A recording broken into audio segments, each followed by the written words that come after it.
Менин атым Кубаныч. Мен 1963-жылы 27 мартта Ысык Көл областында төрөлгөм. Менин балалыгым, жаштыгым коммунистик идеология үстөмдүк кылып турган мезгилде өттү.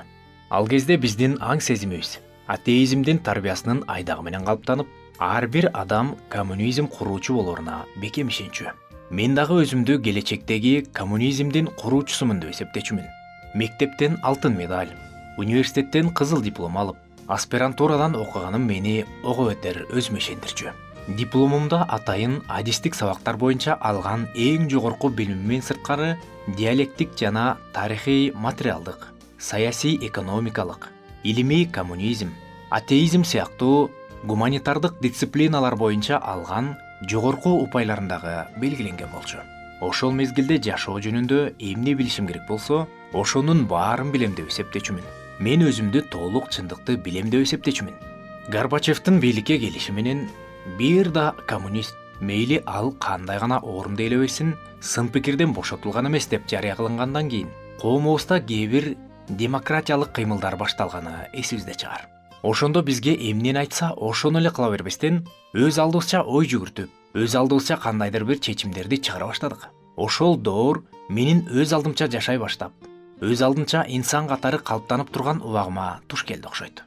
Бирөөнүн айтканын жадыбалдай жаттап, ошону эле кыла бербестен жашоодо өзүм жекече кадамдарымды ташташым керек болуп турду. Менимче өмүр жолумдагы бурулуш болжол менен ошол убакытта мен кээ бир чындыктар тууралуу башкача ой жүгүртө баштаган 80-жылдын ортолорунда белгиленди окшойт. Билимимдин чындык экенинен барган сайын көбүрөөк шектене баштадым. Азыр дагы эсимде. Ошол кезде мен Гегельдин эмгектерин окуй баштагам. Анын философиялык багытын объективдик идеализм деп айтышат. Ал окутуунун негизинде абсолюттуу рух жатат жана бизди курчап тургандын баардыгы ал аркылуу жаратылган. Анан да дүйнөдө болуп жаткандын баардыгынын үстүнөн башкарып турган абсолюттуу аң сезим бар делет. Бул эмгектерди канчалык көп окуган сайын мен өзүмдү ошончолук объективдүү идеалист деп эсептей баштадым. Билесиңерби? Ошону окуй баштаганымдан тарта мурдагы менде материалдык, атеисттик көз караштардын изи да калган жок. Бирок бул али тирүү Кудайга ишеним эмес болчу. Дүйнө кимдир бирөө аркылуу жаралганына ишеним сыяктуу бир нерсе эле болчу. Ошол кимдир бирөө аны башкарып турат да. Бирок ал кимдир бирөө каяктадыр кол жеткис жерде. Ал бул жерде менин жаныма жакын боло албайт. Мени көрүп, угуп, мени менен сүйлөшө албайт деп түшүнчү элем. Биздин дүйнө жана андагы мыйзамдар бир жаратуучу тарабынан жаралган. А өз жашоосун кандай түзүүнү ар ким өзү, өз күчү менен чечет деп ишенчү элем. Ошентип убакыттар зуулдап өтүп жатты. Анан көпчүлүгүңөр билгендей, жашоо кыйындай баштады. Жогорку окуу жайда мугалим болуп иштеген эмгек акым күнүмдүк тиричиликке жетпей калды. 2 кызым бар. Аялым болсо иштебейт. Аялым экөөбүз ушунун айынан көп уруша кетчү элек.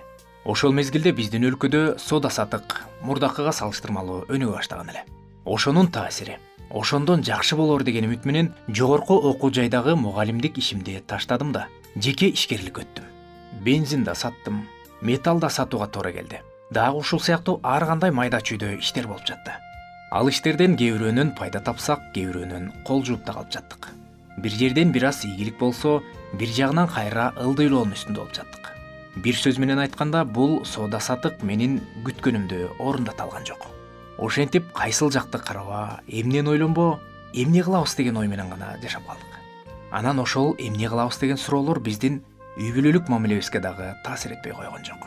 Акыры үй бүлөбүз чачырап, ажырашып мен жалгыз калдым. Бирок эмнегедир шалдайып отуруп калгым келген жок. Карап тургула. Мен турмушуңду оңдойм деген үмүт менен өлкөнү таштап, сода сатык иштер менен Казакстан, Россия өлкөлөрүн аралап да жүрдүм. Бирок ал жактарды канча аралабайын, Кыргызстандагы эле көрүнүш кайталана берди. Бирде ийгилик болсо, бирде банкрот болуу, бирде өйдөлөө, кайра ылдыйлоо. 2 жылдан ашуун ошондой иштер менен алек болуп жүрүп, каалаганымдай жашоону оңдой албай эле өзүмдүн чөйрөмө кайтып келдим. Замандаш, анан эмне болду? Ушуну менен тынчып калдымбы дебейсизби? Жок, тынчыбай калайын. Азык-түлүктөн жакшы киреше түшөт экен дегенди угуп, Ташкенттен Бишкекке майда чүйдө азыктарды алып келе баштадым. Өзүңүздөр баамдап калсаңыздар керек. Өткөн жолкудай эле көрүнүштөр кайталанды. Эң акыркы бел байлаган ишим бир тууганыма кошулуп, спирт менен сода кылмай болдук. Бирок тилекке каршы бул иштин аягы кайгылуу аяктады. Ошол уунун бир тобун атабыздын машинасы менен ташып баратып, бир тууганым жол кырсыгына учурап калды. Машина эч нерсеге жарабай калып, бир тууганым болсо Кудайдын керемети менен эч жерине зыян келбей аман калды. Бирок бул учурда мени сүйүнткөнү дагы, күйүнткөнү дагы болду. Күйүнткөнү машинабыз эч нерсеге жарабай калды. Сүйүнткөнү болсо бир тууганым Кудайдын керемети менен эч жерине зыян келбей аман калды. Болгону бир аз эле кокустап, бутунун эти чоюлуп калыптыр. Мындай кереметти Кудай гана кыла алмак. Билесиздерби? Ошол окуяны мен азыркыга чейин мисал кылып, бир тууганыма Кудай аны кандай сүйөрүн айтып келем. Ал кырсыктан аман калууга мүмкүн эмес эле. Аны Кудай эле сактаган деп толук 100% айта алам. Ал дагы деле ошону түшүнө элек экендиги мага абдан өкүнүчтүү. Бирок анын ишенип калышына менин үмүтүм зор. Мен ал үчүн дагы деле Кудайга сыйынуумду токтоткон жокмун.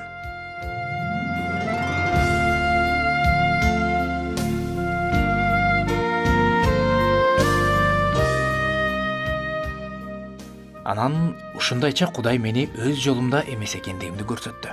Ошондо өткөн кеткенди эстеп, кылган иштеримен жыйынтык чыгарып, сода сатыкты жыйнаштырып, мурдагы ордума кайрылып келүүгө аргасыз болдум. Анча-мынча колуман келээрлик иш менен жогорку окуу жайда сабак берүү жана илим менен алек боло баштадым. Бул убакта менин аспирантурадагы жетекчим аялы менен Ыйса Машаякка ишенип калышкан экен. Алар мага Ыйса Машаяк жөнүндө, Кудай жөнүндө көп айтып берип жүрүштү. Мен болсо илим билимдүү эле адамдар кайдагы бир жомокко ишенип алышыптыр деп, мен аларга текебердик менен карачумун. Ошентип бир жылдай убакыт Кудай тынымсыз алар аркылуу мени өзүнө чакырып жатты. Бирок мен көшөрүп моюн сунбадым. Акыры бир жекшембиде жөн эле кызыккандыктан алар менен чогулушка барууну чечтим. Биринчи эле жолу барганымда мен катуу ойго баттым. Мен алар чакырган чогулушка барып, жетекчимдин кишинин тынчын алган чакырууларынан бир отоло кутулайын деп ойлогом. Ал жакта кызыктырарлык эч нерсе жок деп бекем ишенчүмүн. Бирок айтылган сөздөрдү, ырларды, насааттарды угуп отуруп, мени өмүр бою кыйнап келаткан көп суроолорума дароо эле жооп алгандай болдум. Андан кийин көпкө кайра барган жокмун. Балким бирөөлөр көрүп калса, же угуп калса эмне дейт деп, ал жака барганды уят көрүп да жүрбөдүмбү. Бирок жүрөгүмдү бир нерсе тынчсыздандырып туруп алды.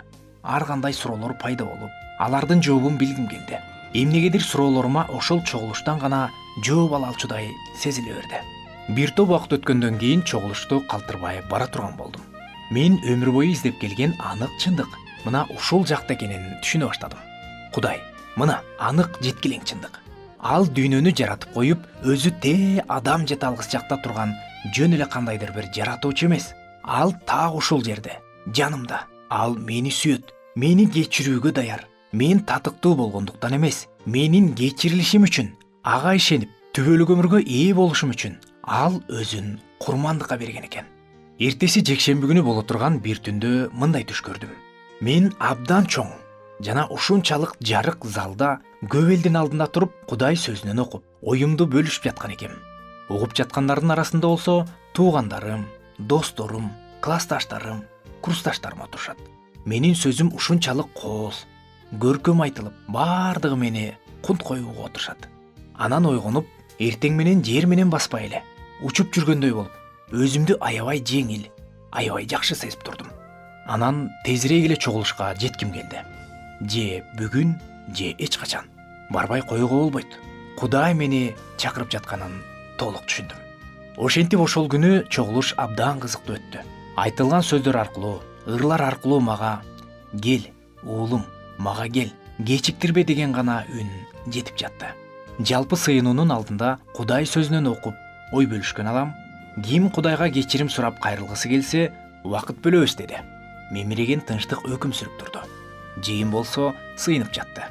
Билбейм, жан дүйнөсүндө меникиндей күрөш болгон дагы башка бирөө барбы же жокпу.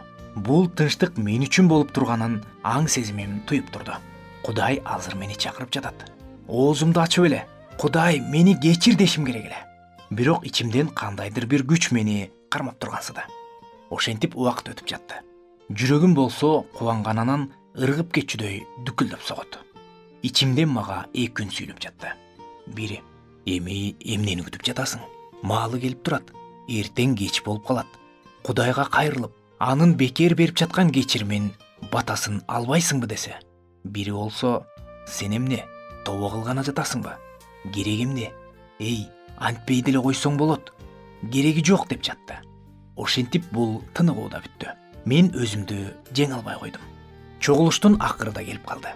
Менин жан дүйнөмдө бороон чапкан болуп жаткандай. Өзүм жок, ушул бойдон кетип калсам мен өлөм. Мындан ары мындай жашай албайм. Бул боюнча кеткенге болбойт деп жаттым. Жетекчимден мени менен бирге кызматчылардын бөлмөсүнө баруусун сурандым. Ал жака бардым да ошол жыйын жетекчисине күнөөлөрүм үчүн кечирим сурап, Кудайга кайрылгым келип жаткандыгын айттым.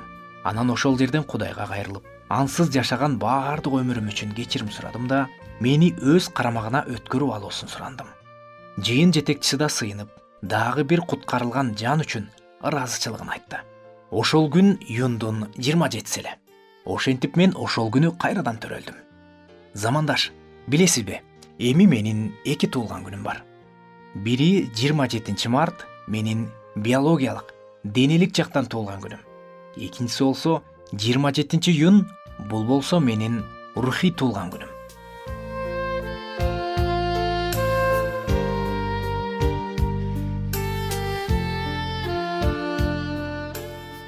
Мына замандаш, өзүңүздөр уккандай, көп нерсеге өмүрүмдө өз күчүм менен жетем деп көшөрүп, көпкө тырышып жүрүп, Кудайга ушундай жол менен келип калгам. Мени сүйгөн Теңирим болсо, мени өзүнө чакырып, сүйүү менен, чыдамдуулук менен күтүп келди. Кудайга келгени, жашоом түп тамырынан өзгөрдү. Дүйнөгө таптакыр башкача көз караш менен карап жашап калдым. Жүрөгүмдө мурдагыдай бушайман болуп, кыжаалаттануу жок. Азыр болсо, замандаш, Кудай мени бул дүйнөгө эмне үчүн жараткандыгын, эмне кылышым керек экенин, жана ошондой эле азыр кайсыл жака баратканымды толук билем. Мен эми издеп жүргөн чындыкты таптым деп толук 100% айта алам. Мен ишенимсиз болуп калган күндөрү да ишенимдүүлүгүнөн кайтпаган, мени сүйгөн, мага эмне керек экенин билип, мага жакшы болуш үчүн жана өзүнүн даңкы үчүн берген, анан да менден берилгендикти, ага кызмат кылуумду күткөн, жараткан Кудайыма келдим. Бардык баталары, ырайымы, сүйүүсү үчүн ага чексиз мактоолор болсун. Амин.